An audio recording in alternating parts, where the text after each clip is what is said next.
Now, 10 days on, and China is still reeling from the earthquake that struck at the heart of Sichuan province. From the ground, we've seen scenes of apocalyptic devastation. From the skies, new satellite pictures from NASA reveal the true extent of the damage in the worst-hit area of Sichuan.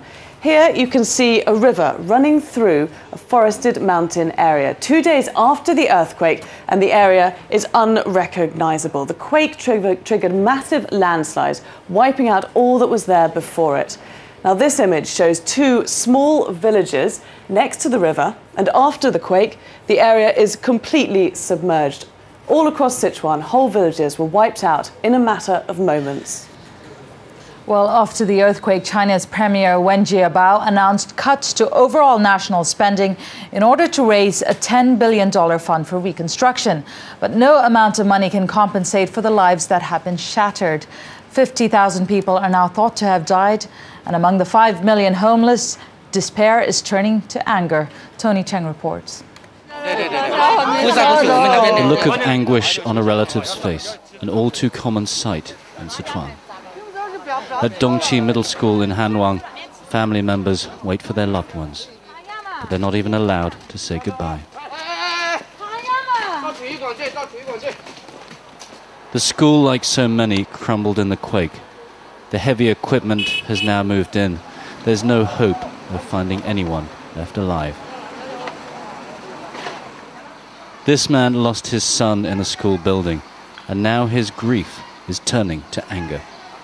What I want to say is that I'm so disappointed in the local authorities. They didn't pay attention to the quality of the schools. They didn't care about the students' lives. So are there any clues in the rubble left behind? It's very noticeable when you're at the heart of the earthquake zone that some buildings remain completely untouched. In this case, an apartment block owned by PetroChina. Not even the windows are broken. And yet, when you cross to the other side of the street, you're left with nothing but complete and utter devastation. Many of these buildings were nothing but brick and mortar, and those made of concrete lacked the steel framework to survive the quake. And the quality of the concrete may well have been poor. When the earth shook, it just turned to dust. The buildings swayed enough, and they didn't have enough connectivity. They didn't have the beams and the columns didn't have enough reinforcing steel connecting them to each other, and they just simply fell apart. Many of the hardest hit towns were high in the mountains of Sichuan. Not only did the buildings collapse, but the surrounding hills fell in on them too.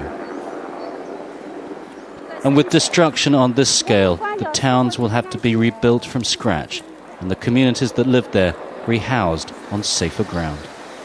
If they were to somehow locate those schools especially higher up on the hillsides, above a lot of the large rocks that tended to come down and crush some of these buildings, some of these schoolhouses, I think that would help.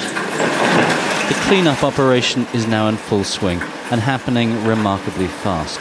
But as China's authorities start the difficult process of rebuilding, they'll have to learn the lesson that fast and cheap is not always best. Tony Cheng, Al Jazeera, Sichuan Province, China.